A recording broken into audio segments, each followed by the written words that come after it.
ቶኛል ሜላት አልገባህም አንተ ስለ ራሴ ህይወት ብቻ ነው እያሰብክ ያለው ስለ እኔ ማስብ እንጂ እኔ በዚህ ሰዓት ስለ ሲኖላ ብቻ ነው ማስብ ልጅስ እኔስ ሜላት እኔ መናገር አልፈልግም ነበር ግን ደግሞ ልጅ እኔ አይደለም ምን አልክ አዎ ሜላት ከኔ አይደለም ያረገሽው እሺ ከማን ነው እሱን አንቺ ወቂው እና እየካድከኝ ነው አንተም እንደዚህ ነው ወርካ ተረጋጊ እና ምንድነው ሀሳብ ህይወቴን አበላሽተዋል እኮ ካንተ ነው እንዴ አንቺ ያምሻል እንዴ ዲቤ ከሜላት ጋር እኮ ግንኙነት ነበራችሁ። እኔ እንኳን አይቻችኋለሁ።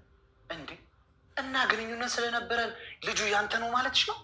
አዎ፣ ምክንያቱም ከወርካ ጋር ምንም አይነት ግንኙነት አልነበራትም። የኔ መሆኑን በምን አወቅሽ? ከራሱ ከወርካ። እና ታዲያ ወርካ እንዳልዋሽሽ በምን አወቅሽ? ቆይ ስታስበው ለምን ይዋሸኛል? እንዳትጣዩ ነዋ። አርግዛለች እኮ ቢቆይም መታወቁ ስለማይቀር አይዋሽም። ምን እያልሽኝ ነው? ከወርካ ጋር ግንኙነት ካደረጉ 5 ወር አልፏቸዋል። ጽንሱ ደግሞ የ3 ወር ነው። ይቅርታ አድርጊልኝ፣ ይህን ለማመን ይከብደኛል። የኔ ድርሻ ማሳመን ሳይሆን መናገር ነው። እና ሜላት የኔ ልጅ አረገዘች ማለት ነው ሲኖላ? አዎ፣ የልጅ ፍቅርህን ስለማውቀው አንተም ሜላትም ከህይወቴ እንድትወጡ ስለምፈልግ ነው የነገርኩ። እንዴ ይህን ግን እንዴት አወቅሽ? ወርካን ካንተን ያረገዝኩት ብለው እሱ ጋር ነች። እና አንቺም ጎረምሳሽን እንድትተውልሽ ነው ይህንን ዘዴ ዘይደሽ መጣሽው? ወርካና እኔን ማንም አይለየን። ዲቤ ውሳኔው ያንተ ነው። ዋው ዛሬ ደስ በሚል ዜና መተናል ማለት ነው። ሲኖላ ዲቤን አንቀጠቀጣቸው በሽጉጥ በራሱ በፕላስቲክ ሽጉጥ አንስታ ማለት ነው። እሱም እንዲህ አታደርጊ ይታይ እያላት ይገኛል። እሷም ደግሞ በቃ ከህይወታችን ውጣልን፣ እኛ የምወደው የማፈቅረው ዋርካም ብቻ ነው። አንተ ህይወቴንም ጊዜንም እድሜንም ተጫውታብኛ በላ ዛሬ እፊቱ ገልጣለታለች ማለት ነው። እንግዲህ ልብ ይሁንህ ሜላት ተብዬዋም እዛ አንዴ አርግዣለሁ፣ አንዴ ወይኔ፣ አንዴ ካንተን ያረገዝኩት እያለች የሰው ትዳር ለመበተን ግን አላረገዘችም። ውሸት ነው እርግዝናው ማለት ነው እያለች ሲኖላንና ዋርካን ለመለያየት ጀምራ ነበረ፣ ግን አይሳካላትም። አሁንስ እየጠበቀ ነው የሄደው ዙሩ ማለት ነው። እንዲህ እያደረገች ስትገኝ ሲኖላም እኔ ምንጊዜም የማፈቅረው የሚወደው ከዋርካ ሌላ ማንም የለኝም፣ ዋርካ የኔ ይለይብኛል እያለች የዲቤም ነግረዋለች፣ ለሜላትም ነግራት አለች ማለት ነው። እሷ ግን ብትነገርም ብትወቀርም የማትሰማ ልጅ ናት። ይሄን ሴራ የጠነሰሱት እህቱ ጋር ነበረ። እህቱም የሆነ ወሬዋን ስሰማ እኔ እንዴት ደስ እንዳለኝ ከምር በጣም ነው ደስ ያለኝ። ምክንያቱም የሜላትን ነገር በመስማቷ የዋርካ እህት ማን ነው ግን እንዴ ደስ ያለው ሰው አለ? ግን እውነት በጣም ነው ደስ ያለኝ። ምክንያቱም ሁልጊዜም ከሜላት ጎን ነበረች። ወንድሟን አይንህን ግለጥ፣ እኔ አንተ ስትጎዳ ማየት አልፈልግም። ምክንያቱም እቺ እኮ ሜላት እኮ ልዩ ናት፣ ልዩ ሴት ናት፣ ከሷ በላይ ማን አለ እያለች ውስጧን ሳታቆጯን ብቻ ዝም ብላ በግልጿ እያየች እሷ የምትላትንና የምመክራትን እያየች ትሄድ ነበረ። በሷ ታውራ ነበረ። ግን ሜላት ስትናገር ስትሰማ ለዲቤ ደውላለት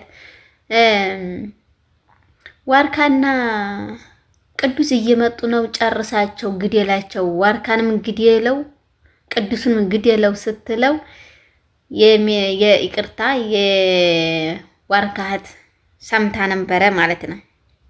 እሷ በምሰማበት ሰዓት እንዲህ ምንድነው እየሰማ ያለሁት ብላ እሷም ድንግጣ ወደኋላ ተመልሳ ሄዳለች ማለት ነው። ከምር በጣም ደስ ያለን። አሁን እንግዲህ ሴራው በምርጥ ሁኔታ እየሄደ ነው። ግልጸኝነትና ግልጸኝነት ለሲኖላ ብለናል። አሁን እንግዲህ ወደ ሲኖላ መንጣቱ አይቀርም። ይሄን ሴራ ሰምታለች፣ እዳራ ይቀረች ማለት ነው። የሜላት ችግር ላይ አሁን በጣም ከባድ ላይ ነው ማለት ነው። እሷም እንደዛ ሆና በምትናገርበት ሰዓትም እኔ ነፍሰ ጡር ነኝ፣ ከሲኖላ እራቅ፣ እኔ እኮ 2 ነፍስ ነው ያያዝኩት፣ ስለዚህ ልጅህን እኮ በሆዴ ተሸክም ያለው ይሄን ከሰማ አባቴ ይገለኛል። ከቤት ይቅርታ፣ ይሄን ሰምቶ አባቴ ተቆጥቶኛል። ስለዚህ አባቴን ያስመረመረኝ መሄድ ያልችልም፣ እዚህ ቤት ነው የምሆነው እያለች ዋርካን ታሰቃየዋለች። ዋርካም እኔ ከኔ አላረገሽም ብሎ እሱም ነግሯታል ማለት ነው። እስከዛሬ ድረስ ታግሶ መጨረሻ ላይ ነገራት። ምክንያቱም መናገር አለበት። ይሄን ከማን ያረገዝኩት ብላ በመመልስበት ሰዓት ያን አላቅልሽም ራስሽ ታውቂያለሽ፣ ከእኔ አላረገሽም፣ ጽንሱ የ3 ወር ነው ብላ ተናግራለች። ጽንሱ የ3 ወር ከሆነ እኔ ደግሞ ከ5 ወር በፊት ከአንቺ ጋር አንድ ላይ እንኳን አድረን አናውቅም፣ ብናድርም አንቺን ነግቼሽ አላውቅም እያለ ይገኛል ማለት ነው። ይሄን ከእኛም ስንመሰክርለት ነበረ ከዲቤ ነው ያረገዘችው ስንል ነበረ፣ እንመሰክራለን እየተናገር ነበረ። አሁንም ከዲቤ ነው ያረገዘችው። ያንን ተጋጾባታል ማለት ነው። እንዴት ትለኛለህ እና ምንድነው በህይወቴ ሁሉ ትጫወታለህ ወይ እያለችው ትነግረዋለች ማለት ነው። ሲኖላም ጀግና ናት። የድሮዋ ሲኖላ ሞታለች፣ የአሁኑ ሲኖላ ሌላ ናት እያለች ትናገራለች ማለት ነው። ሲኖላም ነግራታለች ልክ እስከ ማሰሪያዋ ይሄ ጥንስ ያንቺ አይደል የዋርካ አይደለም፣ ምክንያቱም ከዋርካ አላረገሽም ብላ ነግራታለች ማለት ነው። ዋርካን የሚላትን እየሰማይ ትገኛለች። ፍቅሯንም ገልጣለታለች፣ እንዴት እንደምትሆንለት በጣም እንደምትወደው ለዋርካ ገልጣለታለች ማለት ነው። ሲኖላ እንግዲህ በአንድ ላይ ሆኖ በሚታይባቸው ሰዓት ሜላት በጣም ነው የተንቀጠቀጠች። በጣም ነው የምትናደደው። እሷ ስትናደደው እንዴት ደስ እንደሚለን እውነት በጣም ነው ደስ የምታሰኘኝ። ምክንያቱም እሷ የሴራና የሴራ ተንኮል ናት። ከተንኮል ውጭና ከውሸት ውጭ ምንም ነገር ወደ ኋላ የሚላት ነገር የለም ማለት ነው። ያን በምታደርግበት ሰዓት እና ከማን ነው ብላ አፈናፈና ጢጥ አርጋት ነበረ።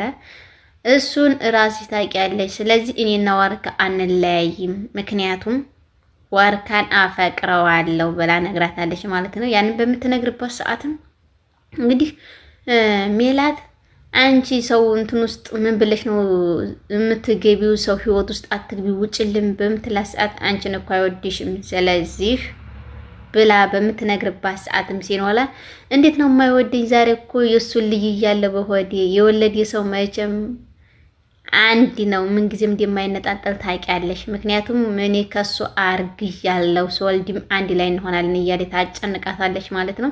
በመጨረሻም እንግዲህ ሲኖላ ከዲቤ ሄዲያ ከእሱ እንዲያረገዘ ነግረዋለች ማለት ነው ለዲቤ።